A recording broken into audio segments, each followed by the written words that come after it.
Hola, ¿qué tal, alumnos de Educatón? Buenos días, ¿cómo están el día de hoy?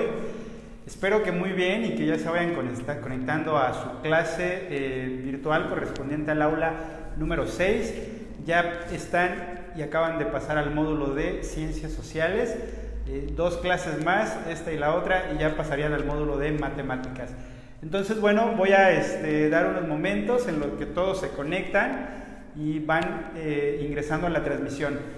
Recuerden anotar su nombre completo y su grupo, porque ese será el pase de lista que los profesores de seguimiento y de monitoreo estaremos realizando, ¿vale? Entonces, bueno, vamos a revisar a quién ya tenemos en clase. No tenemos al momento a 7 conectados. Compárteles el enlace a sus compañeros para que no se pierdan nada del contenido de esta clase, donde estaremos tocando temas muy interesantes, muy relativos, bueno, como ya vieron, sobre todo de la historia universal. Yo soy el profesor Salvador Gómez y acompáñenme esta hora y media para estar revisando los contenidos de su clase. Recuerden hacer preguntas, dudas, inquietudes y todos los comentarios que surjan, que estaremos resolviendo y estaré yo retroalimentándoles todos y cada uno de ellos. Muy bien, un saludo a Jorge Vergara, Millán, a Rebeca Ávila, a Iris Rubí, a José Ramírez, a Michelle Morlo del grupo EduG 111. Y bueno, bienvenidos a todos ustedes. Estamos ya por iniciar. ¿Cómo les ha ido con todas sus actividades? El día de hoy tenemos una encuesta que estarán resolviendo ustedes. Les pido que la resuelvan, no les llevará muchos minutos, unos cuantos minutos resolverla. Es una encuesta que bueno, estamos realizando de la parte operativa de Educatón, que será importante que ustedes la revisen. Un saludo a Juana Janet Luna, muy bien, a Pame Chiquilla, a Alan Hayes, a Daniel Jiménez. Un saludo a todos ustedes, chicos, ya están en esta clase, sean bienvenidos. Estamos por iniciar y bueno, ya casi comenzamos. Muy bien.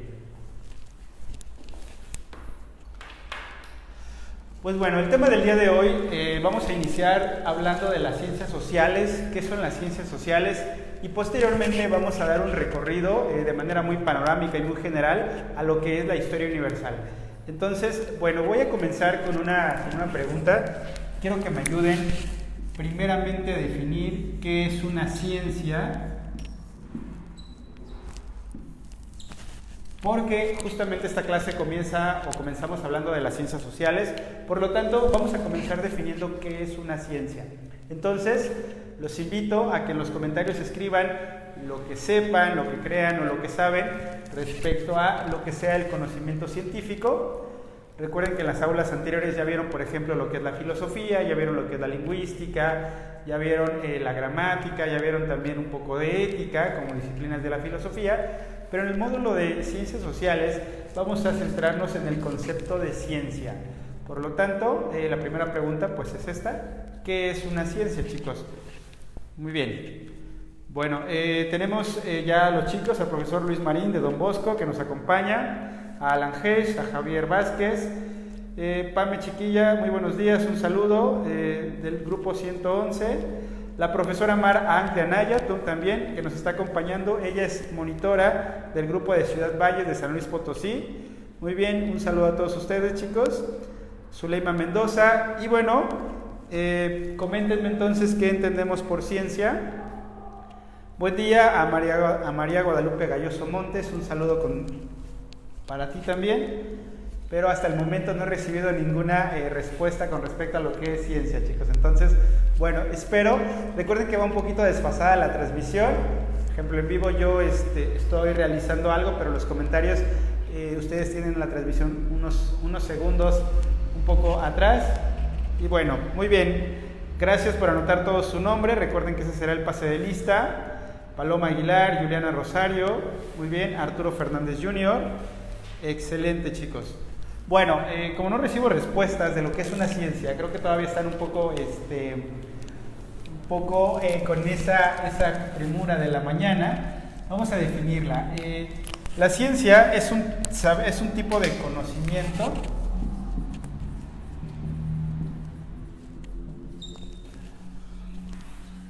específico o especializado, ¿vale? Todo aquello que llamamos ciencia va a constar o va a consistir del método científico. Yo creo que el método científico sí lo recordarán, sobre todo de la secundaria, incluso en la primaria ya nos mencionan el método científico. Entonces, no sé si alguien recuerda cuáles son justamente los pasos del método científico. ¿Recuerdan los 5 pasos o elementos del método científico? Si lo recuerdan, vayan anotándolos también en los comentarios, pero tenemos que todo aquello que se considere ciencia tiene en sí a utilizar diferentes métodos, diferente metodología, y una de ellas pues es justamente el método científico, que de manera pues muy particular consta de estos 5 pasos. ¿Recuerdan cuáles son los pasos del método científico? Bueno, muy bien, ya tenemos algunas respuestas. Nos dice Arturo Fernández que las ciencias sociales son la rama de las ciencias relacionadas con la sociedad y el comportamiento humano. Muy bien, eso vamos a ver más adelante. Stacy García dice que la ciencia es un sistema ordenado de conocimiento, estructurados, que estudia, investiga e interpreta los fenómenos naturales, sociales y artificiales. Muy bien. Daniel Jiménez nos dice que ciencia, conocimiento cierto de los fenómenos, leyes de las cosas y sus principios y causas. Muy bien, entonces pues ya tenemos justamente las definiciones de ciencia. Los invito a que recordemos los pasos del método científico. El primer paso es la observación. Como primer paso del método científico tenemos a la observación, ¿vale? Que observar no simplemente consiste en ver, o sea, nosotros como seres humanos vemos y percibimos las diferentes cosas del mundo, y el sentido de la vista es uno de los cuales pues empezamos a interactuar justamente con todo lo que nos rodea. Sin embargo, desde el método científico de la ciencia, observar consiste en fijar la atención sobre algo. En este caso, una cosa se vuelve objeto, y cuando nosotros fijamos la atención en algo, quiere decir que lo volvemos objeto de conocimiento. Entonces, la observación consiste primeramente en dejar de ver cosas y fijar nuestra atención en cualquier objeto de la realidad o de la naturaleza para volverlo objeto de conocimiento, ¿vale? Fijamos la atención para después pasar al segundo paso. El segundo paso es la hipótesis, que la hipótesis la definimos como una especie de supuesto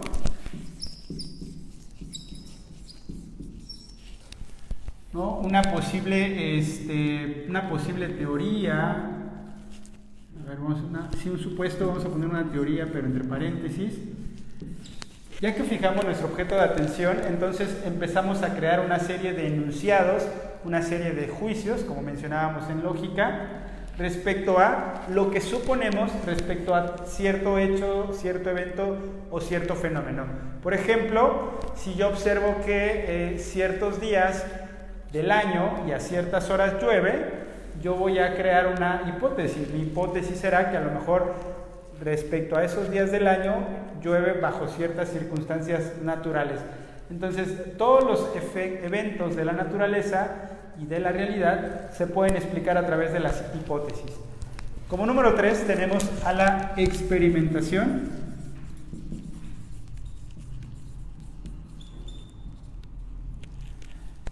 La experimentación consiste justamente en tener la experiencia o la vivencia de querer comprobar el hecho, ¿no? Lo que caracteriza el método científico es que generalmente se utiliza o pasa por la experimentación. Experimentar consiste justamente en llevar a cabo las pruebas pertinentes en la realidad para comprobar si realmente nuestra hipótesis es cierta o es falsa, o la podemos descartar. Por ejemplo, yo puedo suponer diferentes cosas. Un ejemplo sería, los alumnos de Educatón, vamos a pensar en una hipótesis, en un enunciado. Los alumnos de Educatón no llegan puntual a su clase, o no todos la ven el día sábado, y mi hipótesis será porque los sábados el 50% de ellos en este horario tienen trabajo y por eso la ven posteriormente. Entonces, esa sería una simple hipótesis o un enunciado que yo creo, que yo supongo.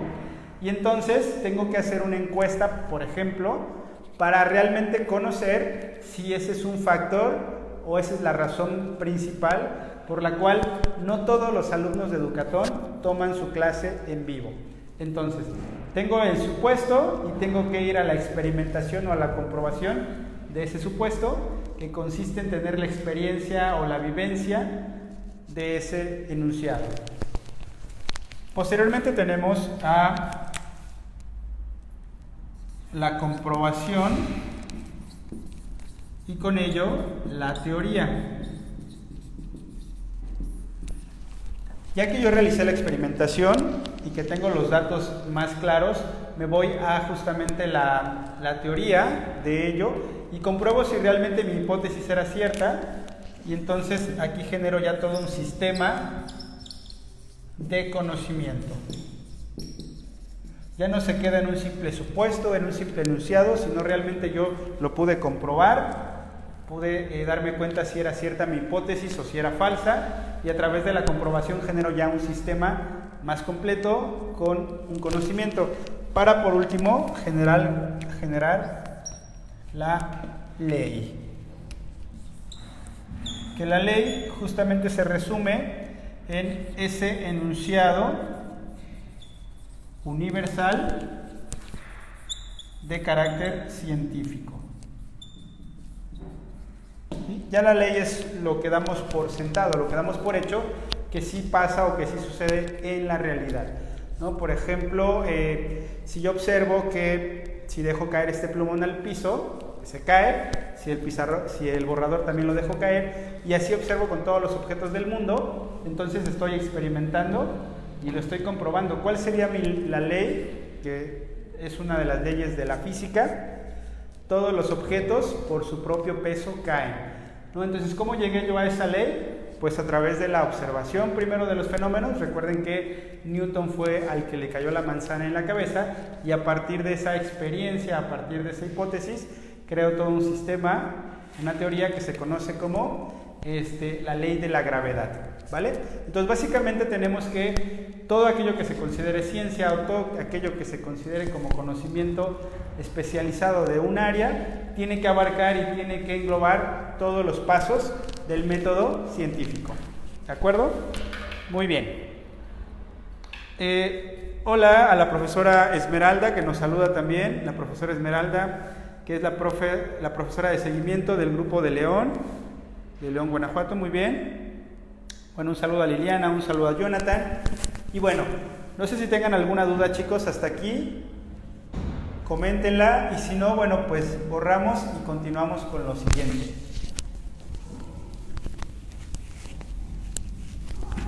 Método científico, y entonces, bueno, vamos a ir borrando. No olviden los pasos del método científico, y también les les comentaría que investiguen otro tipo de métodos, porque no solo tenemos el método científico, también tenemos otros métodos, como puede ser el método inductivo, el método deductivo y, bueno, algunos otros, ¿vale? Muy bien, ya que tenemos claro el concepto de ciencia, vamos a clasificar a las ciencias. Clasificación de ciencias. Hay varias clasificaciones, algunas de ellas hasta incluso se han criticado, pero principalmente, o más común, se habla de que las ciencias se clasifican en exactas, en naturales, actualmente se les llama experimentales, y las ciencias sociales, que era algo de lo que ya algunos de ustedes habían comentado. Las ciencias exactas, por ejemplo, son las matemáticas y la lógica. También se le llama ciencias abstractas porque su objeto de estudio son entes no materiales, ¿no? Son meras abstracciones. ¿Qué quiero decir con abstracciones? Pues bueno, piensen nada más en los números. Los números son meras representaciones de la realidad, son entes que no existen como tal o que no tienen una existencia material en la realidad, pero que sí los podemos pensar, ¿no? si yo les preguntaría a ustedes si alguna vez han visto caminar a un 1, a un 2 o si conocen el 3, o sea, realmente con una representación material no la conocemos, pero con una representación simbólica sí. Por lo tanto, estas dos ciencias son ejemplos de ciencias exactas. Posteriormente, en las ciencias naturales o experimentales, tenemos a la biología, a la física, a la química, a la astronomía, etc.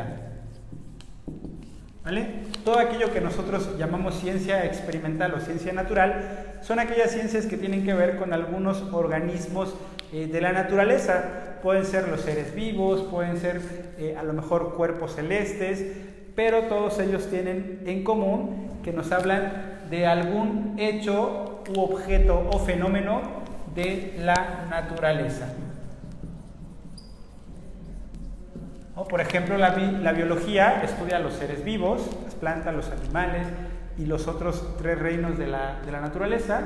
La física en general nos habla de las leyes de la naturaleza, ya mencionábamos hace rato la ley de la gravedad. La química nos menciona los diferentes elementos que existen. La astronomía también, y entre otros como la astrología, nos hablan de, por ejemplo, el estudio de los astros, el estudio de las estrellas, y etc. Entonces, a estas ciencias las vamos a llamar como naturales y experimentales. Y por último, el tema que nos ocupa el día de hoy en esta materia es acerca de las ciencias sociales. ¿Cuáles serán las ciencias sociales y cuál es su objeto de estudio? Bueno, vamos a anotarlas aquí de manera breve. La sociología, la historia, la antropología, la psicología, el derecho, la economía, la política, etc. Entonces, básicamente estas ciencias se han clasificado dentro de lo que se considera como las ciencias sociales. Estas ciencias sociales, o también llamadas ciencias humanas, surgen posterior a todas las demás ciencias. De hecho, en el siglo XVIII, cuando se da la Ilustración y estos movimientos enciclopedistas, es cuando se empieza a pensar, por ejemplo, de historia, de sociología, el positivismo, que es una de las escuelas que justamente inaugura este conocimiento sociológico también. Entonces empiezan a imitar el método científico que las ciencias naturales han generado en un principio. Posteriormente los métodos cambian, pero en un inicio surgen como parte de las ciencias naturales o experimentales. ¿De acuerdo? Muy bien. No sé si hasta aquí tengan alguna duda o alguna pregunta, jóvenes. ¿Algún comentario? Muy bien, tenemos una aportación de Daniel Jiménez que nos dice que el método histórico también es un método comparativo o un procedimiento de investigación y elucidar de los fenómenos culturales. Muy bien, entonces existe el método histórico también. Y hasta el momento creo que no hay más aportaciones, ¿no? Bueno, pues vamos a continuar y vamos a detenernos en las ciencias sociales.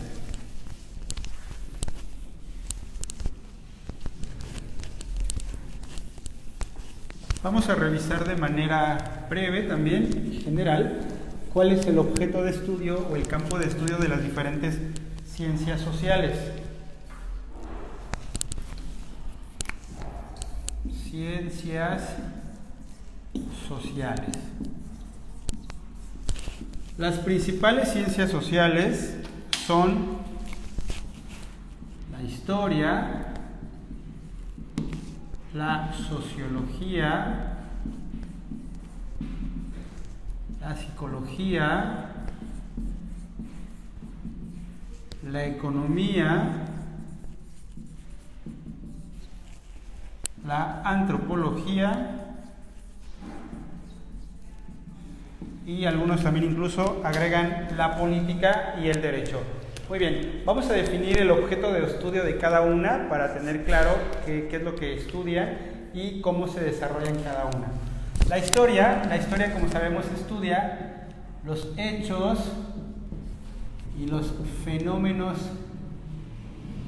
humanos en el tiempo, principalmente del pasado, ¿sí? Desde el punto de vista histórico o desde el punto de vista del objeto de la historia, lo que hace es analizar los diferentes hechos humanos para tratar de comprender las causas o las circunstancias en las que se originaron y por qué se originaron. Por ejemplo, esta clase la vamos a dedicar principalmente a revisar los hechos históricos o los procesos históricos de la historia universal a lo largo de la historia de la humanidad. Y entonces nos vamos a detener en los momentos clave para tratar de comprender y de responder justamente cómo funciona cada uno de ellos. Posteriormente tenemos a la sociología, que la sociología estudia las diferentes sociedades humanas, también en momentos determinados, ¿no? En un momento dado. La sociología surge con Auguste Comte, por ejemplo, Adam Smith también, que es padre de la economía y de la sociología, también aportan algo, pero el positivismo es quien le da a la sociología, por ejemplo, esta calidad de ciencia. La sociología en un principio se pensó como la ciencia natural, pero ahora de los humanos. Se trataba de explicar a las diferentes sociedades y su organización o estructura de manera muy similar a cómo se trataba de analizar cualquier organismo vivo, ¿no? Por ejemplo, sabemos que los diferentes organismos vivos tienen una estructura, tienen una serie de, por ejemplo, aparatos, una serie de sistemas, y cada uno cumple una función, ¿no? El organismo, por ejemplo, el cuerpo humano, tiene sus diferentes funciones y cada una pues nos lleva a cierta función. Por otro lado, la sociología también trató de imitar ese ejemplo o ese tipo de estudio en el cual las diferentes sociedades humanas se regían bajo diferentes momentos en los cuales se trataba de estructurar cuál era la función de cada uno de los organismos dentro de la sociedad. Por otro lado, tenemos a la psicología, que principalmente estudia la conducta humana, ¿no? Recuerden que psicología, como la mayoría de todas ellas, también proviene de esta voz griega que es psique, se traduce principalmente como mente o como alma en algunos casos. Entonces, la psicología principalmente analiza, interpreta y decodifica los diferentes rasgos de la conducta humana, ¿no? ¿Por qué se da cierto comportamiento? ¿Por qué se dan ciertas acciones en los seres humanos? Entonces, bueno, eso será el estudio de la psicología. Por otro lado, tenemos a la economía. La economía es la ciencia que se encarga de los recursos en este caso puede ser un país, o como ya vimos en la clase número 5, un estado, y entonces cómo se administran o cómo se reparten esos recursos y de qué recursos contamos cada país, en este caso, será estudio de la economía. Y por último, la antropología, que estudia a los diferentes grupos humanos y cómo se da esa interacción, pero dentro de cada grupo humano, ¿no? La antropología literalmente viene de la palabra tropos, que significa hombre, y antropos quiere decir cómo convive o cómo interactúa el hombre dentro de su comunidad o dentro de sus diferentes grupos humanos. Es un estudio de un colectivo más reducido, mientras que la sociología pretende abarcar grupos humanos más numerosos. La antropología se enfoca en grupos humanos más pequeños y justamente cómo se da esa interacción social a partir de las costumbres, de las tradiciones y todo lo que consigo conlleva. Muy bien, hasta ahí con las ciencias sociales. No sé si tengamos alguna duda o alguna pregunta hasta el momento. Muy bien, nos dice Hugo Montt que la psicología estudia la mente y la conducta humana, la historia de los hechos del pasado de la humanidad. Muy bien. Y bueno, hasta el momento son las aportaciones que tenemos. Muy bien, chicos, recuerden ir haciendo anotaciones, ir haciendo apuntes para que vayan quedando los contenidos. Y también recuerden que con la guía y con las actividades de su portal van a justamente retroalimentar y complementar lo visto hoy en esta clase. Muy bien. Bueno, si no hay dudas, vamos a borrar esta parte. y continuamos con el tema.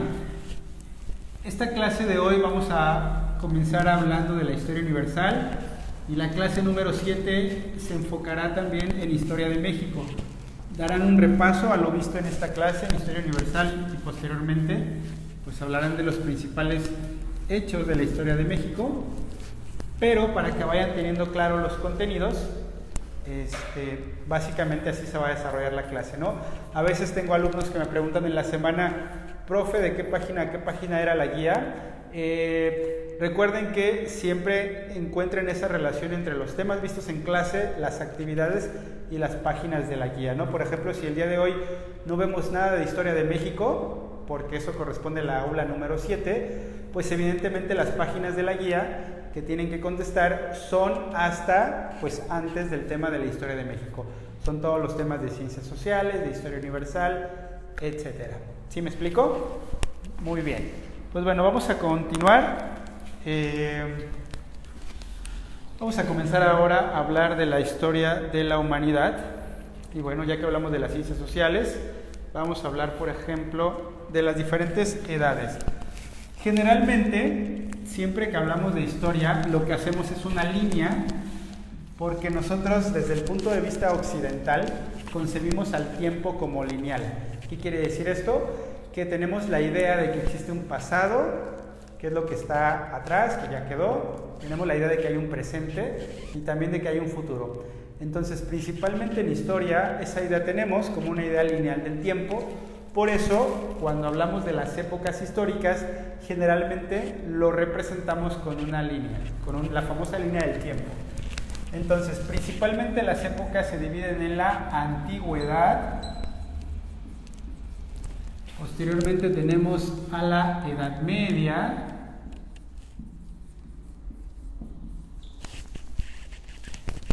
Más adelante sigue la Edad Moderna y por último tenemos a la Edad Contemporánea.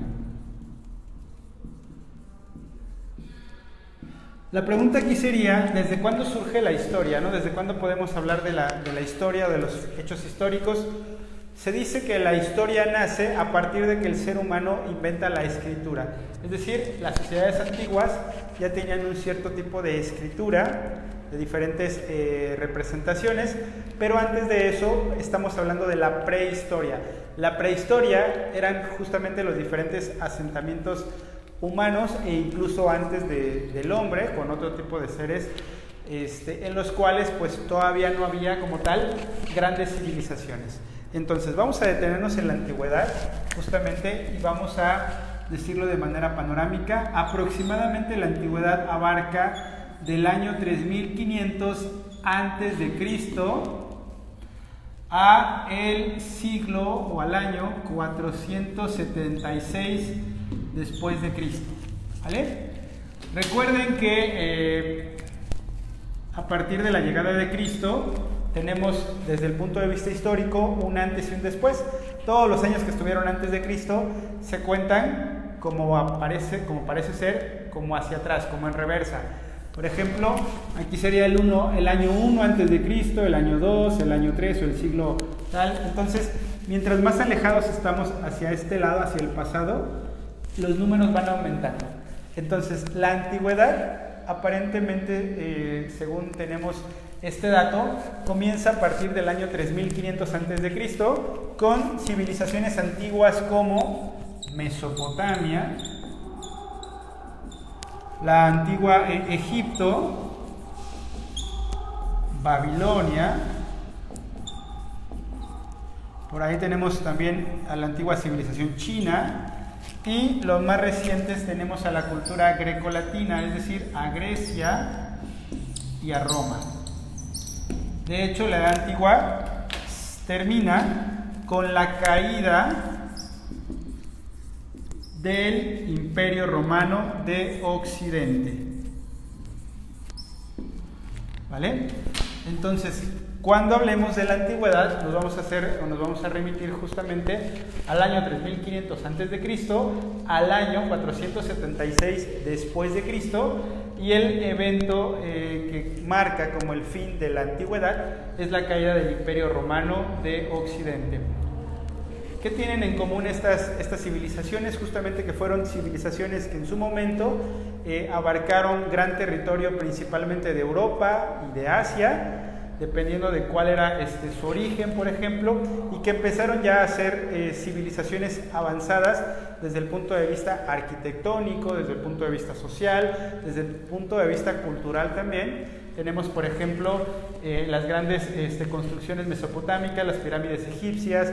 En Babilonia también tenemos ya toda una cultura que tiene como orígenes lo judeocristiano. Y bueno, tenemos también la gran civilización o la cuna de la civilización de Occidente o de Europa, como lo es Grecia. Recuerden la aula número 4, cuando hablamos de los filósofos, del surgimiento de estos grandes pensadores también. Tenían a su vez sus propios dioses, su propia cultura, y posteriormente en el año 2 a.C., Roma conquista Grecia y asimila la cultura griega, ¿no? Entonces los romanos, de ser un pueblo guerrero, pasan a ser un pueblo un poco más cultural, cuando empiezan a traducir varios de los textos que los griegos habían escrito al romano, y entonces empieza a hacer o asimilarse una cultura que después llamaremos la cultura greco-latina. A veces nada más son cambios del griego al latín, cambios de nombres. Por ejemplo, el dios griego Zeus pasa a ser Júpiter en Roma, Atena o Atenea pasa a ser Minerva en Roma o en latín. Entonces, por ejemplo, Cupido, Eros, que es en Grecia, se vuelve Cupido en Roma. Entonces hay toda una asimilación y un sincretismo de culturas. Roma es este gran imperio que se va a expandir por toda Europa, por parte de Asia y también gran territorio africano. Sin embargo, este gran imperio se va a dividir en dos, en el Imperio Romano de Occidente y en el Imperio Romano de Oriente. Lo que marca el fin de la Edad Media el fin de la Antigüedad es la caída del Imperio Romano de Occidente, para dar inicio a la Edad Media, que aproximadamente abarca del año 476 después de Cristo al año 1400. Bueno, vamos a dejarle así, no recuerdo ahora el dato exacto. Principalmente vamos a hablar de siglos, del siglo V, el 476 ya es el siglo V, al siglo XV, obviamente después de Cristo. Recordemos que es la Edad Media. La Edad Media principalmente va a abarcar un momento histórico en el cual se va a guiar bajo ciertos parámetros. Uno de ellos, el más importante, es el cristianismo. A partir de que el emperador Constantino en el siglo II en Roma dice: la religión de mi pueblo, la religión oficial de mi pueblo es el cristianismo, pues empieza toda una época del siglo V al siglo XV, donde va a predominar la religión cristiana, ¿sí? La religión cristiana con todas sus instituciones, con toda su organización social, y es quien principalmente va a tener o va a denotar el poder en las sociedades feudales que pertenecen a la Edad Media. ¿En qué se caracteriza la Edad Media? Principalmente en el feudalismo. El feudalismo es justamente esta forma de organización social en la cual todo se remite a un feudo. ¿Qué es un feudo? Un feudo es un territorio, vamos a llamarle así, un territorio con un asentamiento humano. En la Edad Media generalmente todo se regía a partir de la tierra. Entonces tenías que vivir dentro de un feudo, dentro de un reino, dentro de un territorio o asentamiento humano para poder ser parte del feudo. Sin embargo, en este feudo siempre había un señor feudal que era el que de alguna manera poseía o era el dueño de la propiedad de todo en el feudo, incluyendo no solo pues las propiedades materiales, como puede ser en ese caso la construcción medieval, sino también la tierra y los campesinos y las personas que viven en ella. Entonces, la organización social de la cual estamos hablando consiste en servir a un señor feudal. Vamos a recordar un poco, bueno, acá abajo no se va a ver, lo voy a poner a un lado, aunque recuerden que esto no pertenece a la Edad Moderna, todavía estamos en la Edad Media. Recuerden que existían los 3 estamentos, que son el clero, la nobleza y el pueblo. Lo que después se va a conocer también como los 3 estados, pero ahora en la Edad Media vamos a llamarle estamentos o estratos sociales. Cuando hablamos del clero, nos referimos evidentemente a la iglesia, que era el estamento social dominante. Los nobles o la nobleza, pues eran todos los reyes y toda su familia y toda su corte, como pueden ser los caballeros, los guerreros, etc. Y el pueblo, que eran pues la mayoría de la gente común. ¿Cuál era la organización social en la Edad Media? Pues justamente la organización social consistía en que cada uno de estos estamentos sociales cumplía una función social. Por ejemplo, el clero tenía la función de evangelizar y de proteger o salvar tu alma. Los nobles, que son los reyes y los guerreros, tenían la función de gobernar y proteger, y el pueblo llano o la gente común tenía la función justamente de trabajar. Eran los campesinos, eran los artesanos que trabajaban la tierra, que generaban justamente estos materias primas o estos alimentos que los demás necesitaban para poder subsistir. Evidentemente es un modelo de dominación, donde las clases dominantes como el clero y la nobleza está por encima del pueblo, que son los únicos que trabajan, y este modelo va a perdurar por más de 10 siglos, del 476 a 1400, 1400, ¿alguien recuerda cuándo fue la caída de Constantinopla? Bueno, voy a poner, no recuerdo aquí bien el dato, déjenme revisarlo, 1453, donde con la caída del Imperio Romano de Oriente, o también conocida como la caída de Constantinopla, se da justamente lo que se llama como el fin de la Edad Media. Sin embargo, este modelo económico, político y social va a perdurar por más de 1000 años. ¿Por qué? Porque las clases dominantes siempre van a tener o denotar ese poder. El cristianismo, por ejemplo, sabemos que va a generar lo que son las cruzadas, que las cruzadas consistía en salir a evangelizar a otros pueblos, o ese era el pretexto, más bien era salir a pelear o a luchar por territorios, y con el pretexto de que en ese territorio pues no creían en Cristo o no conocían a Dios. Entonces, bueno, con la cruz en la mano, pero también con la espada, se evangelizaba a los que se creían no cristianos. Entonces, bueno, esa era como la principal ideología, la principal temática en todo lo que será la Edad Media. Evidentemente, no podemos decir que toda la Edad Media fue igual. Por ejemplo, los años 476 se parecían más a la antigüedad, y los años de los 1400 en adelante se parecen más a la Edad Moderna, pero desde el punto de vista histórico, todo lo que se ha considerado medieval se ha caracterizado por esta forma, ¿no? Por el cristianismo, por el feudalismo, por estos grupos o asentamientos humanos en los que todos se resolvía bajo estos parámetros.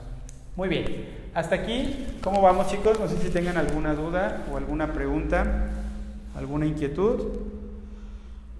Muy bien, nos dice Arturo, fecha de inicio 395 después de Cristo, el Imperio Romano de Occidente, y fecha de desenlace 476 después de Cristo. Muy bien. Dice Hugo que se ve borroso. Bueno, a ver, hay que checar porque a veces es el internet de cada uno de ustedes. Ya tenemos ahí la caída de Constantinopla, 6 de abril de 1453, muy bien, a el 29 de mayo de 1453. O sea, muy bien, unos meses en lo que se da la caída de Constantinopla. Perfecto. ¿Alguna otra duda con la Edad Media? ¿A todos les queda claro lo que es la Edad Media? Les recomiendo, hay una serie de películas, hay muchas películas con respecto a temas como la Edad Media. Podían quizás revisarlas o incluso videos para que tengan como una noción también más visual de lo que es y lo que abarca la Edad Media. Sin embargo, por ahora pues vamos a dejar aquí, porque lo verdaderamente importante o de peso para nuestro examen es lo que parte de la Edad Moderna hacia adelante. ¿Sí? Muy bien. Dice Arturo que cambies la calidad del video porque se ve mejor. Ok, es como un comentario hacia Hugo. Interesante, hay que cambiarla, Hugo. Muy bien, entonces bueno, vamos a borrar principalmente esto. Vamos a borrar todo y vámonos a la Edad Moderna.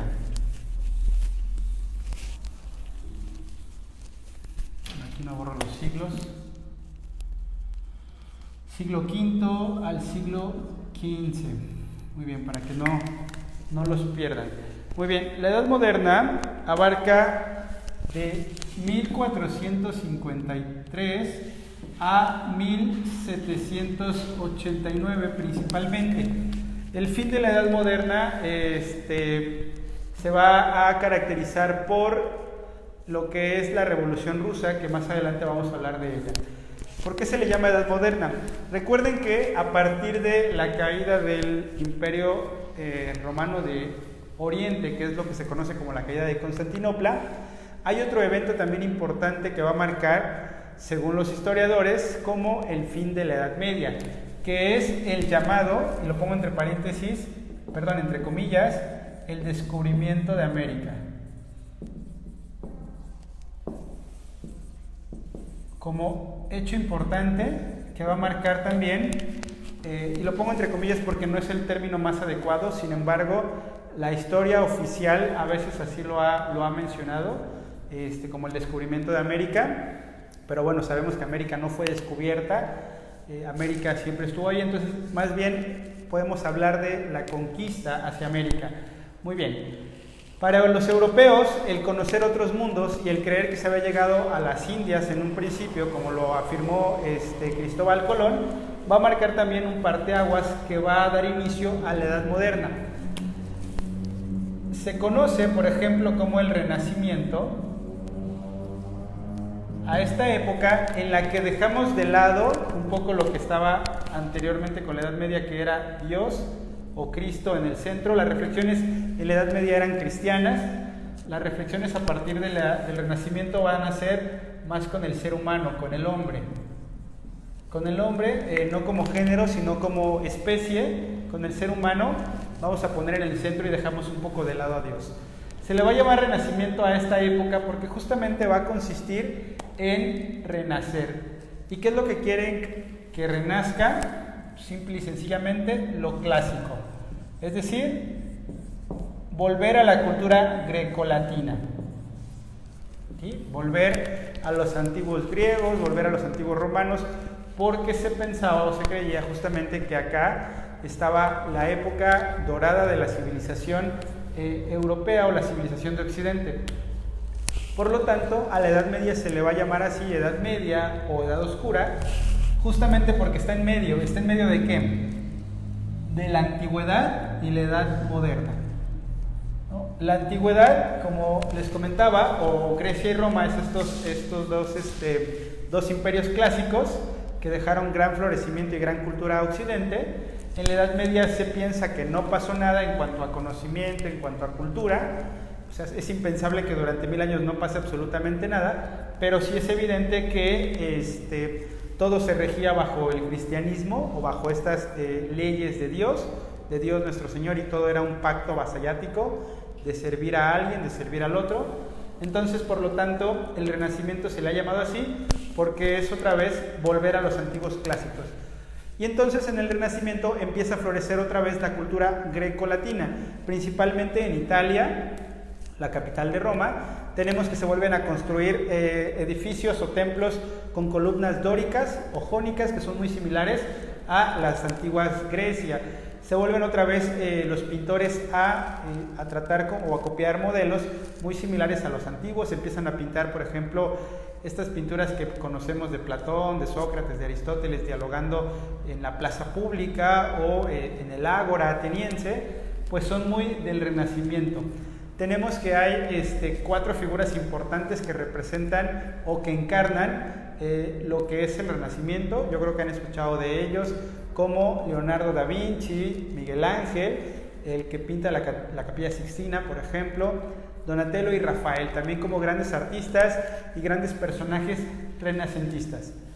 Si ustedes revisan la biografía de Leonardo da Vinci, encontrarán que no solo era un pintor, sino también que era un inventor, un matemático, un inventor, un científico, incluso filósofo, astrónomo. Entonces, esa personalidad ya de un hombre de luz, un hombre ilustrado un poco, que es un término que vamos a usar después, se trata justamente de un hombre del Renacimiento, ¿no? Un hombre del Renacimiento es un hombre abierto al arte, a la cultura, al conocimiento y al saber en general. Entonces, en este contexto del Renacimiento también vamos a tener otros cambios y otros avances, como son el surgimiento de la burguesía,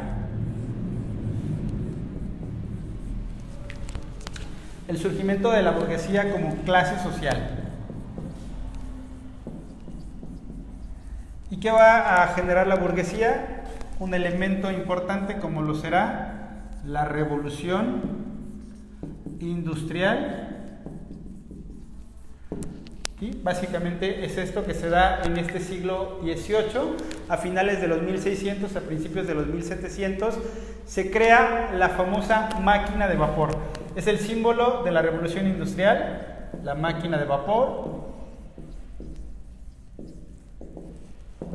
Justamente que consiste en que vamos a dejar el trabajo que se había hecho en la Edad Media, el trabajo manufacturado o manufacturero, es decir, la manufactura, para pasar a lo industrial. Es decir, de producir solo cosas de manera artesanales, vamos a pasar a producir cosas en masa o en serie. Ese es el gran invento del siglo XVI, siglo XVII, finales. La revolución industrial, justamente con la máquina de vapor, cambia completamente la forma de organización social que se había estado generando durante 1000 años en lo que fue la Edad Media. A partir de la invención de la máquina de vapor, se van a dejar de lado todos los artesanos, todas aquellas personas que trabajan, por ejemplo, también como campesinos, para pasarlos a las ciudades industriales, ¿no? Si durante la Edad Media, por ejemplo, un zapatero, tú querías un par de zapatos, ibas con el artesano, con el zapatero, y le encargabas tu par de zapatos, él te tomaba las medidas, y bueno, en una semana o en 2 estaban tus zapatos. Ibas, por ejemplo, si querías una ropa nueva o algo, también ibas con el sastre y le encargabas de manera artesanal tu ropa. Entonces, así funcionaba durante mucho tiempo. Pero cuando se inventa la máquina de vapor, y sobre todo fue en las fábricas textiles, tiene que ver con que se empieza a producir ya en serie. Si un par de zapatos costaba o tardaba una semana en producirse, con la máquina de vapor podías crear de 50 a 100 zapatos en un solo día, pues gracias a estos inventos. Entonces, la revolución industrial es un parteaguas o un hito en la historia, justamente porque viene a cambiar la forma de organización social de los individuos que vivían en este momento y en estos siglos en Europa.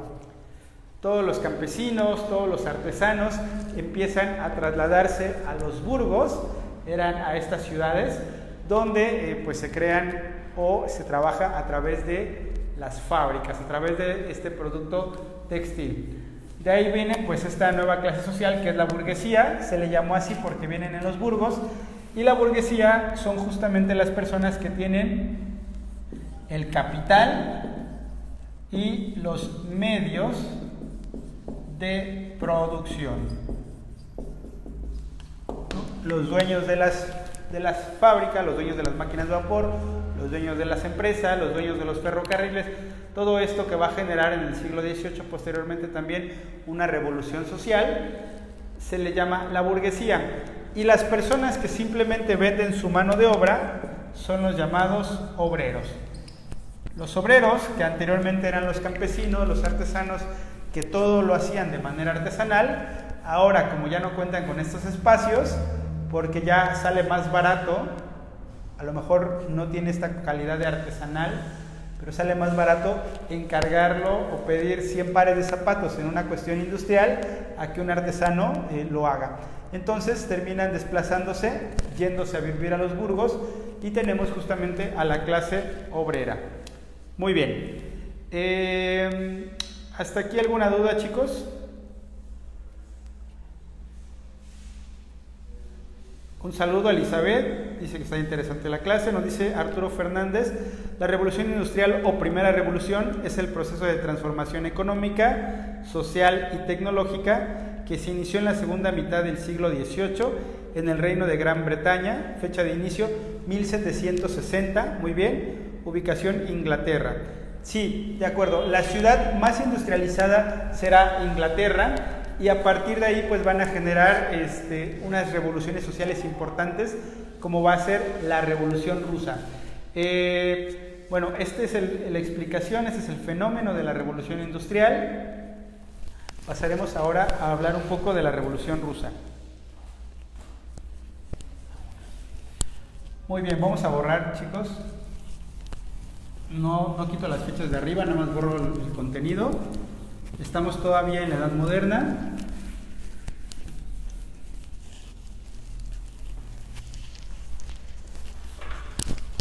Muy bien, esta cuestión de la industrialización y del capitalismo trajo consigo también mayor exportación, mayor mercado, y lo que le ha importado sobre todo a las diferentes potencias mundiales es justamente pues tener esos territorios y ese mercado.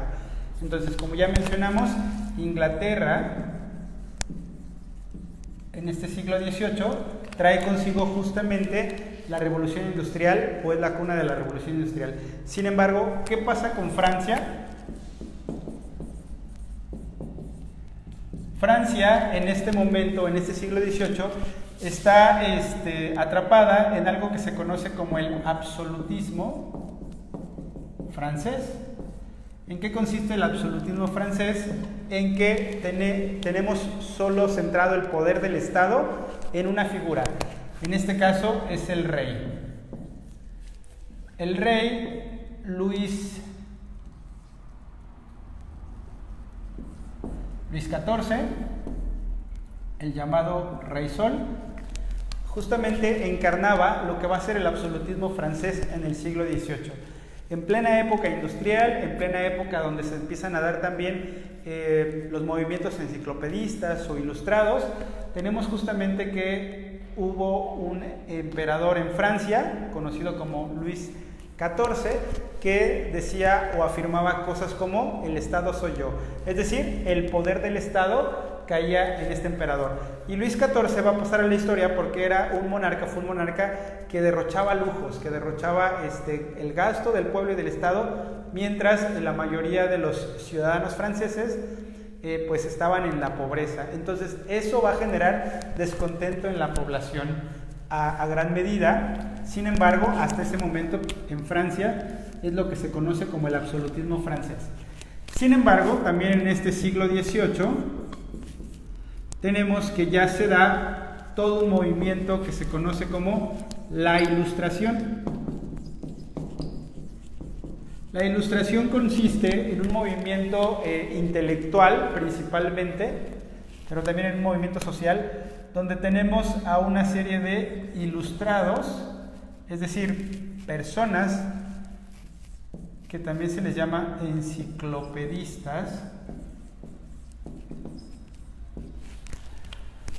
Hay una serie de personajes, de personas, de pensadores, de filósofos, de científicos, que en el siglo XVIII ya proponen un parámetro. Se le caracterizó al siglo XVIII porque la Ilustración es conocida como el siglo de las luces o el siglo de la razón, ¿no? También, si ustedes observan que una pregunta que tenga que ver con el siglo de las luces está haciendo referencia a la Ilustración. Se le llamó, y piénsenlo así, como el siglo de las luces, porque es justamente una analogía o una comparación entre lo que era la Edad Media, que en la Edad Media pues vivían en este oscurantismo, en a creer solamente en Dios, en que no hay ningún avance científico ni tecnológico. Entonces los historiadores hacen la analogía como si la oscuridad consiste en permanecer en la ignorancia y la luz consiste en ya abrir las puertas a la razón, ¿no? Entonces, en este siglo XVIII tenemos justamente que el principal factor que existe es que todo se rige a partir de la razón y se cree que a través de ella podemos encontrar la verdad y generar nuevos conocimientos. Aquí, pues bueno, hay que retomar a una serie de nombres ilustrados como son Juan Jacobo Rousseau, Voltaire, Montesquieu, Diderot, D'Alembert, entre otros, ¿no? Una serie de personajes que forman parte de la Ilustración y que con sus ideas, con sus escritos, con sus obras, empezaron a generar ya primero, movimiento social y descontento social. Por ejemplo, tenemos que Rousseau nos habla de los derechos del ser humano, ¿no? También tenemos ideas como de la libertad, de la igualdad, esto de que todos los seres humanos nacen libres, de que todos los seres humanos nacen iguales, justamente encuentran eco ya en este tipo de personajes. Por ejemplo, Rousseau tiene esta famosa frase o teoría, en la que se resume su teoría, que dice que el ser humano nace bueno por naturaleza, que la sociedad es quien lo corrompe. Entonces, bueno, en esta idea se conoce algo que es la enciclopedia. La enciclopedia es justamente condensar todo el conocimiento que hasta ese momento se tenía y generarlo en un solo libro, ¿no? En un solo libro, ya después de que se había inventado la imprenta y todo esto, la idea de los enciclopedistas y de los ilustrados era condensar en un solo libro todo el conocimiento que hasta ese momento se tenía de las diferentes áreas, de las diferentes ciencias. Por eso ustedes, cada vez que piensan en el término enciclopedia, que ahora, bueno, tenemos las Wikipedias y algunas otras, es justamente encontrar todo el conocimiento que hasta ese momento tenemos. En el siglo XVIII el conocimiento y el saber no era tan especializado como actualmente, entonces perfectamente en un libro se podía resumir todo este conocimiento. Entonces van a ser las ideas de Rousseau, de Voltaire, de Montesquieu, que van a hablar de la libertad, de la igualdad, de la fraternidad, de los derechos humanos, de que el ser humano nace libre, los que van a generar principalmente la Revolución Francesa. Bueno, voy a borrar un poco esto de los enciclopedistas. Les recomiendo que en su guía pues revisen las aportaciones de cada uno de ellos para que tengan más claro en qué consistió o qué aportó cada uno. Y bueno, posterior a Luis XIV, el emperador Sol, que pasó así a la historia como conocido como el emperador Sol, porque era todo lujo, era todo gala con este señor. De repente, por ejemplo, si se le ocurría crear un palacio y unos jardines, lo hacía. Parecía que él se consideraba un demiurgo, como un creador, como una especie de dios, que donde él ponía, por ejemplo, la mano en un campo de Francia, ahí se mandaba a construir o crear algo, ¿no? Entonces, él decía, el Estado soy yo.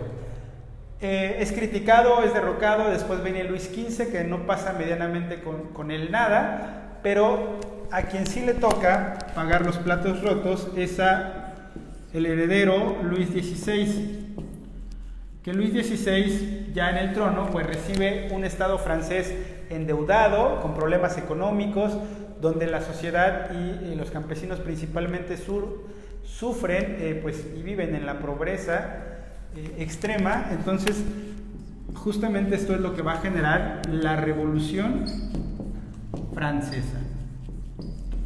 La Revolución Francesa, que está apoyada muchas veces en las ideas de los enciclopedistas, van a quitar o van a derrocar el absolutismo francés. Es decir, se va a acabar ya la época de los emperadores o la época de los monarcas, y entonces se va a imponer una fuerza de Estado más importante. Luis XVI es conocido o pasa a la historia porque es preso, es condenado y es guillotinado. Ojo, porque aunque no lo crean, esta es pregunta de examen.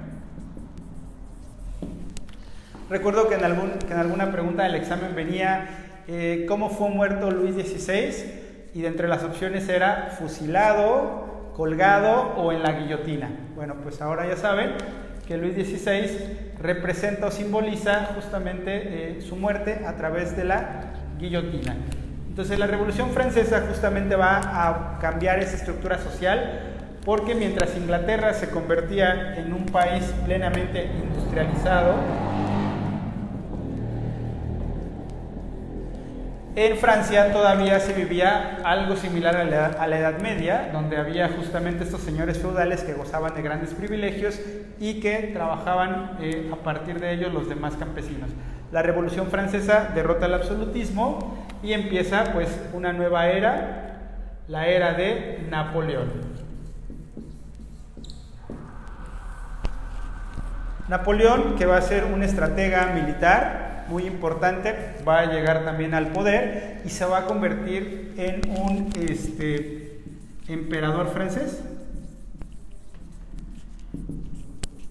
que va a pasar a la historia justamente de manera relevante, porque este estratega militar no solo se va a contentar con derrocar Francia, quiere también abarcar otros territorios, como va a ser Rusia, España y Portugal también, van a caer en manos de Napoleón, del ejército de Napoleón, y es justamente cuando empiezan a darse las independencias en Latinoamérica. La primera independencia, como sabemos, en Latinoamérica es la de Estados Unidos, que se conoce como la independencia de las 13 colonias. ¿Por qué se da la independencia de las 13 colonias? Por varias razones, entre ellas también por los movimientos ilustrados y las ideas ilustradas que hasta ese momento se tenían, pero también porque la Revolución Francesa es un movimiento que ya demostró que se puede acabar con el poder de un monarca. Entonces, a partir de eso, del dominio que tienen los estados, el dominio que tiene Inglaterra o Gran Bretaña hasta ese momento sobre Estados Unidos, empieza a independizarse. Cuando Napoleón invade España e invade Portugal y nombra a su hermano José Bonaparte como también emperador de esas dos naciones. En México, por ejemplo, en la Nueva España, que hasta ese momento así se le llamaba, se enteran de que no hay rey, no hay emperador, entonces pues empiezan también a pensarse en los movimientos de independencia. Repito, entonces por esta razón la Revolución Francesa va a ser importante como elemento de la historia universal, porque con este movimiento va a generar cambios en la estructura social, política, no solo de Europa, sino también de Latinoamérica o de Hispanoamérica, ¿vale? Del continente americano. Muy bien. Bueno, chicos, vamos a ver si hasta el momento tienen alguna pregunta.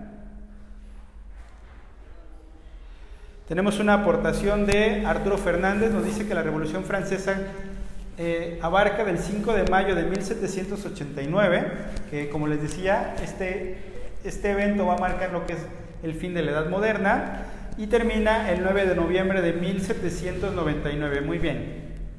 Sí, dice que son los datos que nos está regalando. Muy bien. Nos dice, también se les llamó el siglo de las luces, exacto, donde destacaron Voltaire, Rousseau, Montesquieu, Diderot, perfecto. Muy bien, excelentes aportaciones, chicos. Me gusta que ustedes aporten y comenten a la clase como notas a pie de página para ir complementando los contenidos que estamos revisando, ¿vale? Si alguien tiene alguna duda, alguna pregunta o algún comentario, chicos, váyanlo haciendo para que lo revisemos. Por ahí vi un me enoja, entonces no sé si algo no les gustó o tienen algún comentario, háganlo, ¿vale? Entonces estamos respondiendo esas dudas. Muy bien, vamos a borrar esto para pasar ya a la edad contemporánea. Les recomiendo que complementen esta información con lo que viene en su guía también y con el portal de actividades, los demás videos que están dentro de su aula. Muy bien, entonces vamos a llamar a la edad contemporánea principalmente de 1789, que es cuando inicia la Revolución Francesa, a la fecha, ¿no? A la fecha es justamente el periodo que abarca la edad contemporánea. ¿Con qué vamos a iniciar la edad contemporánea? Está terminados el siglo XVIII, principios del siglo XIX, después de la Revolución Francesa y el dominio también de Napoleón, empieza justamente una época en donde El imperialismo, que no pitan, voy a cambiar de plumones, chicos.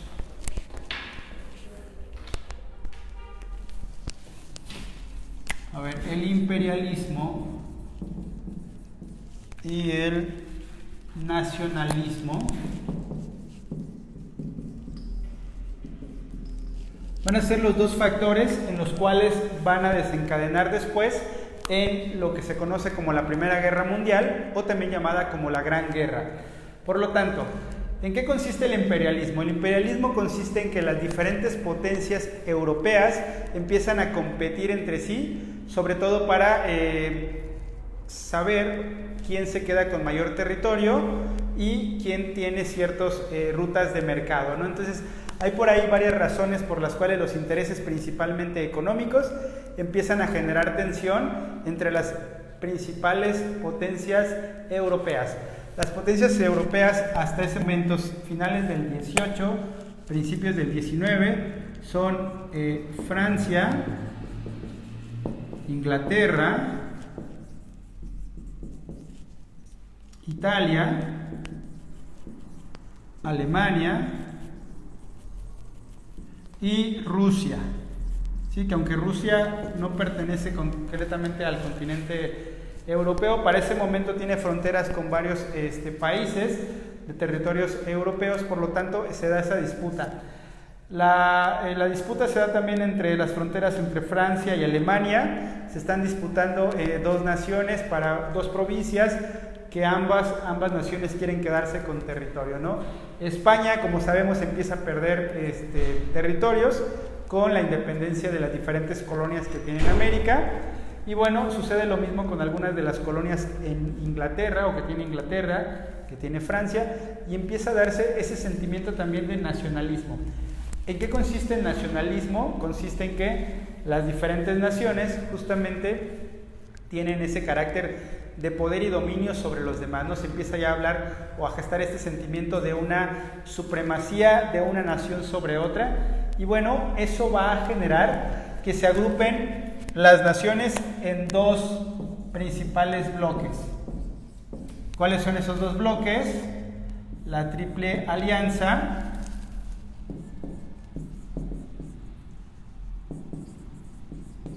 y la Triple Entente. Pregunta de examen, chicos: ¿cuáles son los países que componen la Triple Alianza y cuáles son los países que componen la Triple Entente? ¿Vale? Para que lo tengan claro, anótenlo ahí y váyanlo revisando. En la Triple Alianza tenemos que se alían, no pinta, a ver, Alemania,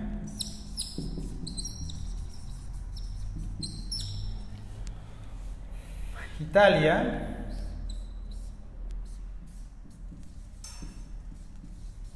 y el Imperio Austro-Húngaro.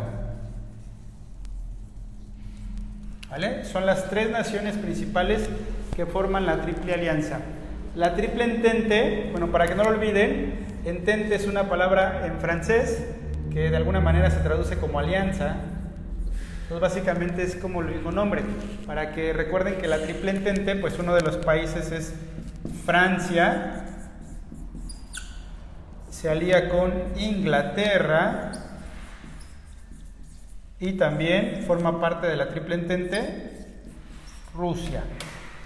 ¿Vale? Entonces tenemos ya los dos bloques por los cuales se va a dividir y se va a gestar justamente estos desacuerdos, ¿no? Empiezan a crear alianzas, empiezan a crear, ya empieza toda una carrera armamentista importante, forman bloques militares. En eso consiste el imperialismo, en que cada nación va a crear su propio grupo armamentístico, sus propias estrategias militares, y están ahí ya preparados para la guerra, ¿no? Constantemente, y empiezan las tensiones. Y bueno, el pretexto que va a originar la Primera Guerra Mundial será el asesinato del archiduque. Pues lo ponemos por acá, vamos a borrar esto.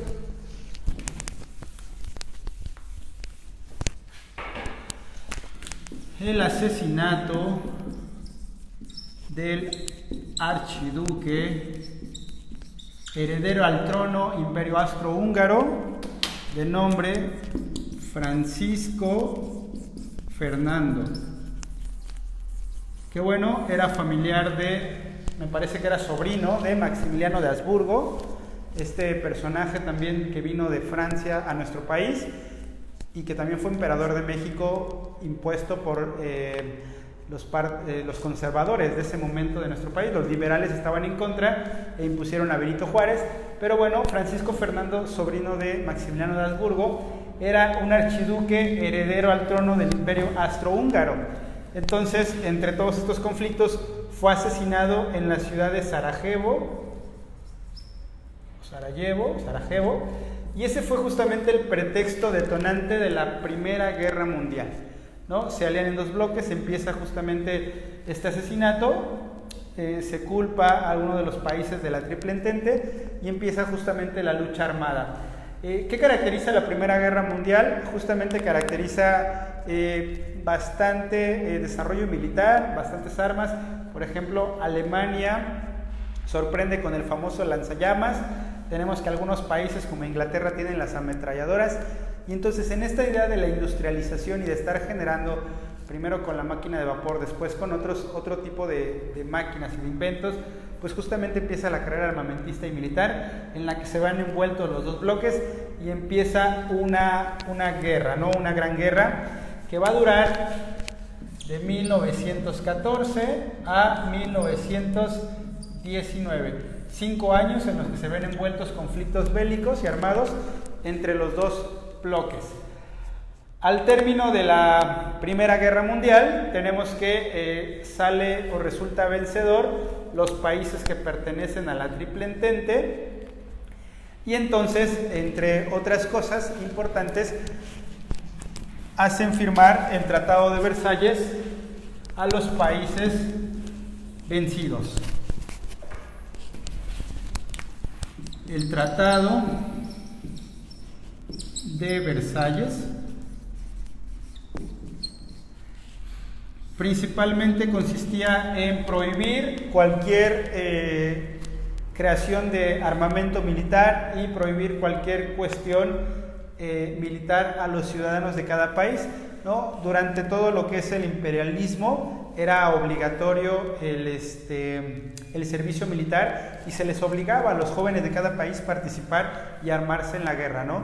Sin embargo, después de que la Triple Entente vence a los países aliados, por lo tanto, les hace firmar el Tratado de Versalles, donde principalmente se le quita el territorio a Alemania, se le devuelven las dos provincias a Francia y se le prohíbe principalmente que no se vuelvan a crear cuestiones militares.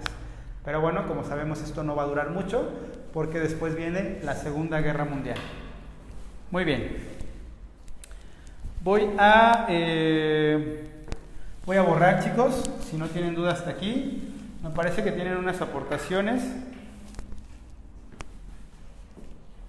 Muy bien, nos dice Hugo Moncas que la Triple Entente lo forma Francia, Gran Bretaña o Inglaterra, muy bien, y Rusia, perfecto. Y creo que nada más. Bueno, Arturo Fernández nos apoya con eso. Dice Daniel Jiménez que la Edad Contemporánea es el nombre con el que se designa el periodo histórico comprendido entre la Declaración de la Independencia de los Estados Unidos o la Revolución Francesa y la actualidad. Muy bien, ¿qué era lo que comentábamos? Muchos historiadores marcan como la Revolución Francesa el inicio de la Edad Contemporánea y el fin de la Edad Moderna, o también otro dato importante es justamente la independencia de los Estados Unidos. Muy bien. Ahí está, estamos todos retroalimentando. Muy bien, chicos, vamos a la última parte. Voy a borrar.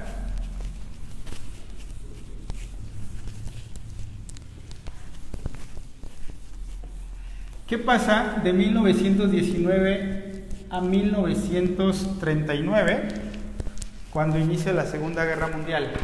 A ese periodo se le conoce como el llamado periodo entre guerras.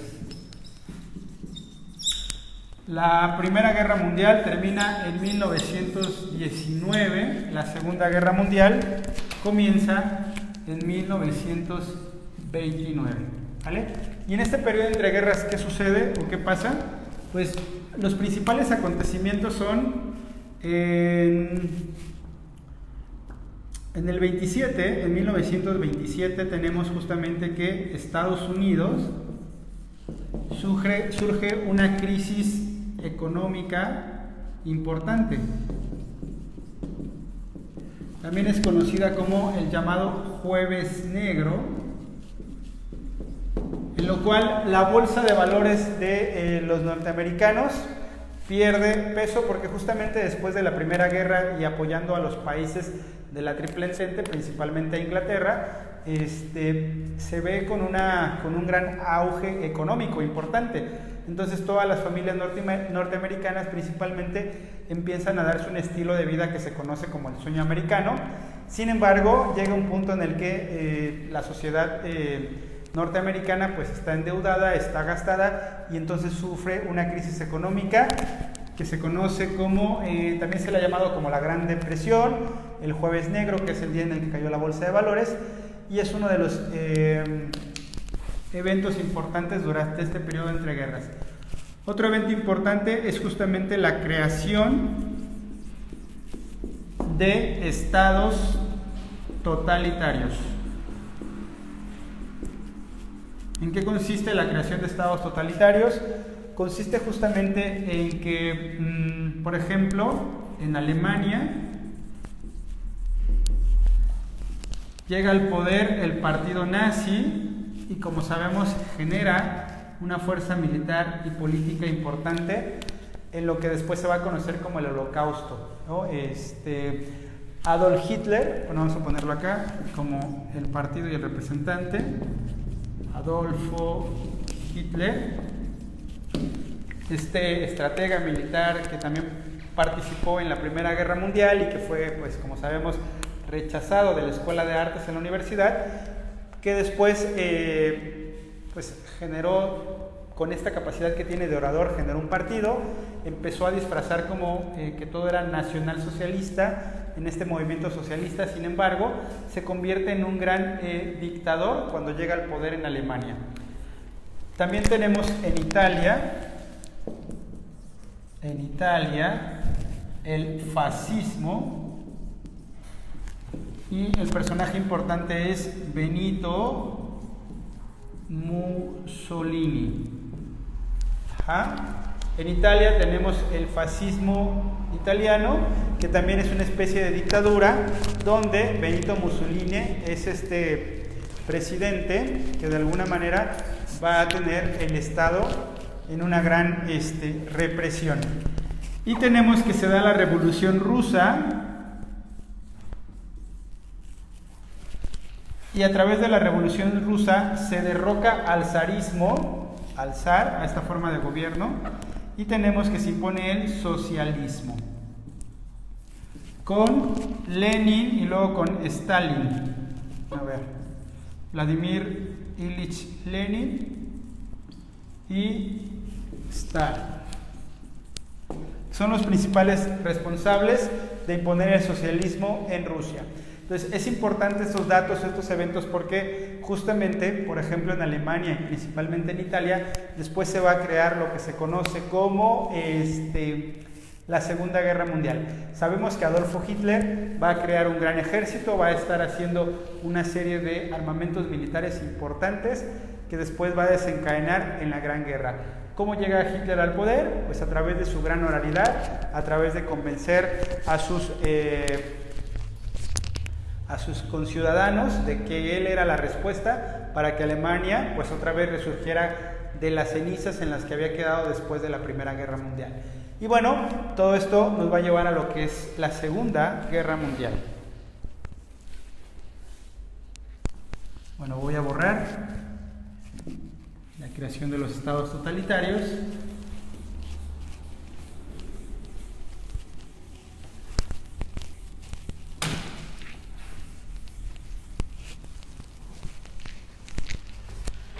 Y vamos a la Segunda Guerra Mundial. La Segunda Guerra Mundial estalla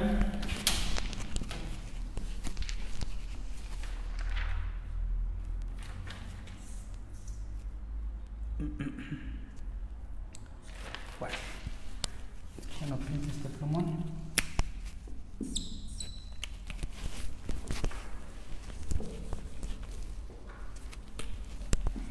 1939 a 1945.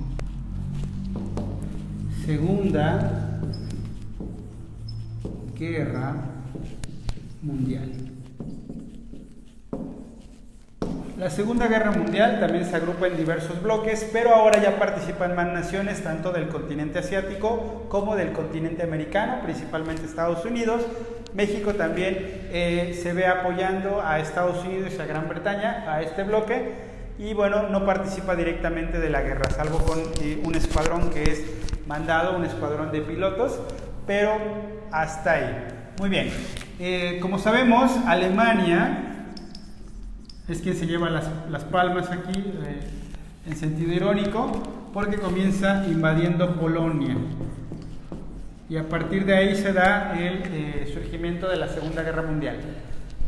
Esta Segunda Guerra Mundial trajo contigo, pues evidentemente, más muertes, más pérdidas humanas y toda esta cuestión que tiene que ver con el llamado Holocausto nazi.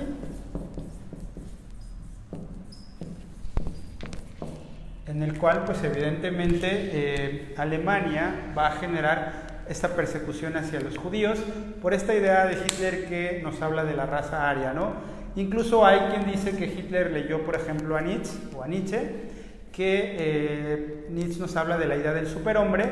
Entonces también en esta idea, pues él quería generar un superhombre, pero desde el punto de vista biológico, es decir, generar una raza pura, una raza que esté por encima de los demás. Entonces la Segunda Guerra Mundial también se agrupa en bloques.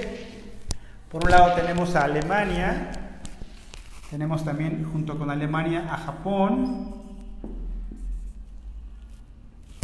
Italia ya se vuelve neutral, ya pertenece al otro bando. Tenemos varias otras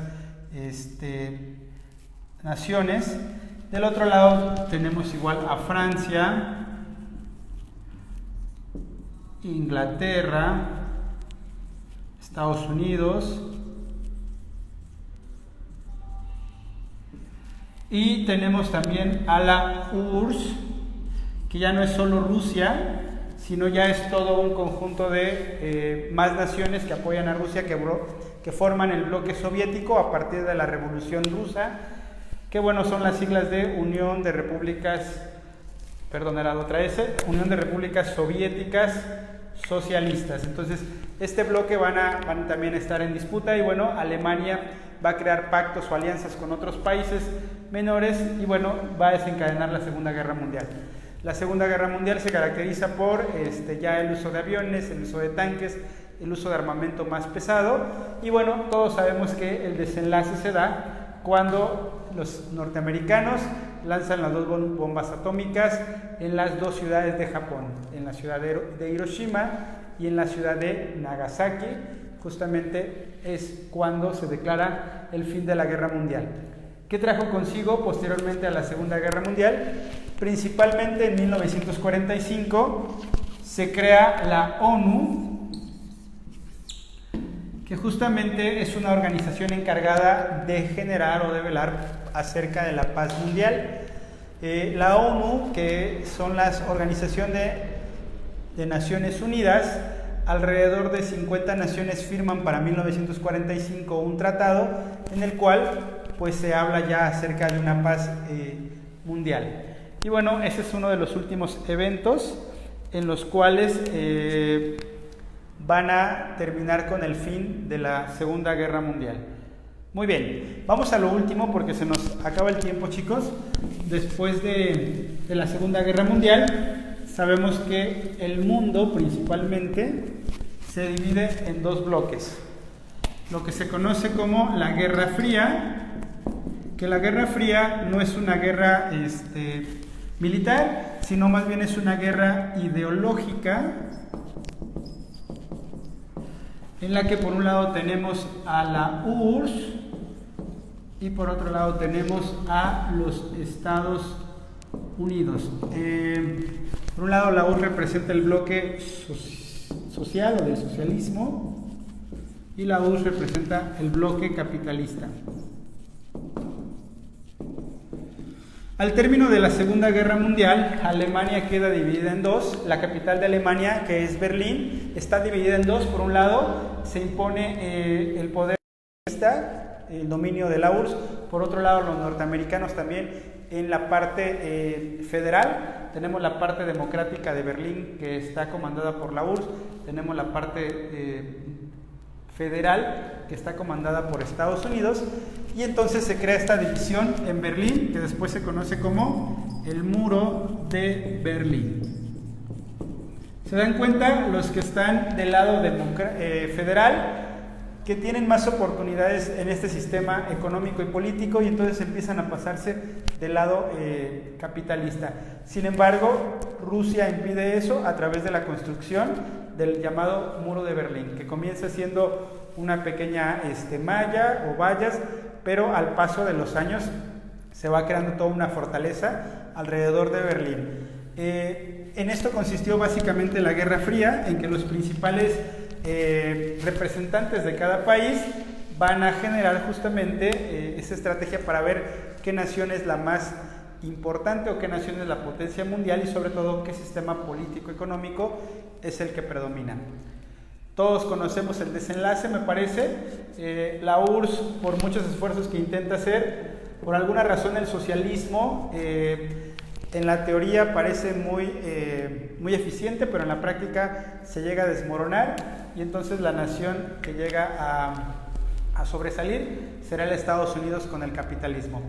El socialismo llega a su fin, termina la Guerra Fría. Tenemos que en 1989 se da la caída del Muro de Berlín. Es un evento que incluso se televisó.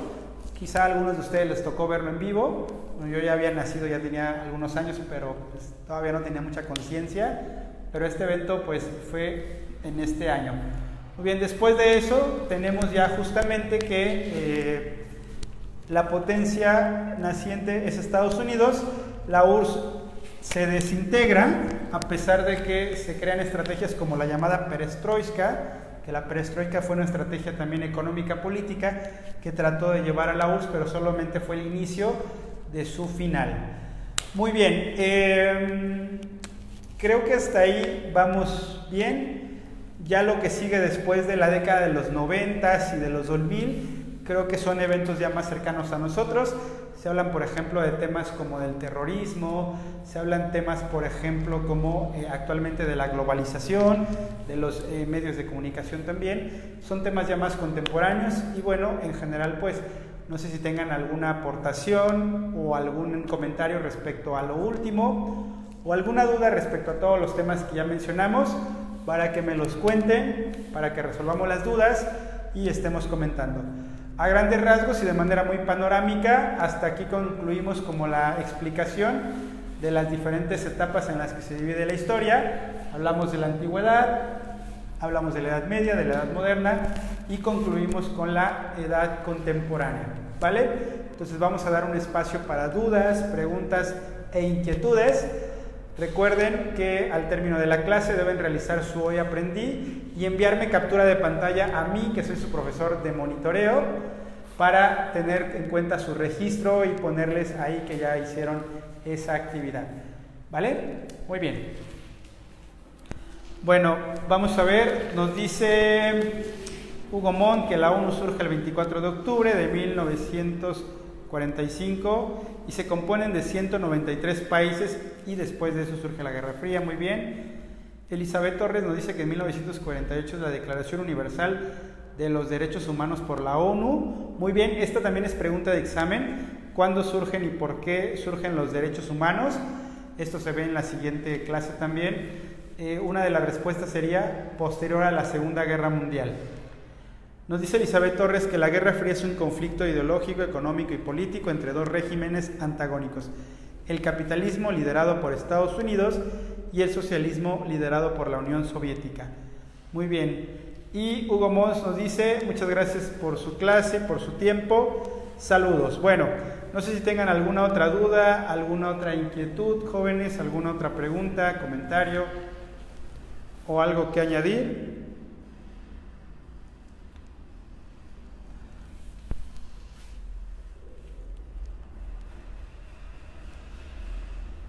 No, bueno, hasta el momento no me aparecen. Recuerden que tienen que realizar todas y cada una de las actividades de su portal.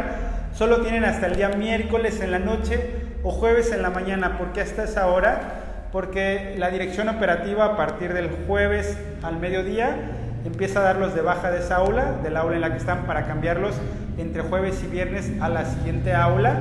Entonces, a veces me han pasado que algunos alumnos me dicen, profe, es que ya no puedo ver mis actividades, y bueno, me mandan el mensaje el jueves o incluso el viernes, pues evidentemente ya no están en su aula. Por lo tanto, les recomiendo que lo hagan pues a la brevedad posible. Hay algunos que me envían las actividades el mismo día de hoy. Ustedes organícense, ustedes conocen sus tiempos. Anteriormente dábamos como una agenda de actividades, pero pues evidentemente sabemos que la población de Educatón es muy variada, cada quien tiene diferentes días de descanso, entonces organícense para que les dé tiempo de realizar todas las actividades. Posteriormente realicen su guía y bueno, cualquier duda que surja o inquietud les estaré respondiendo por medio del WhatsApp. Muy bien, chicos, pues si no hay más dudas, para mí ha sido un placer. Cuídense mucho. Yo soy el profesor Salvador Gómez y les recuerdo que en Educatón hoy se estudia y mañana también. Hasta luego.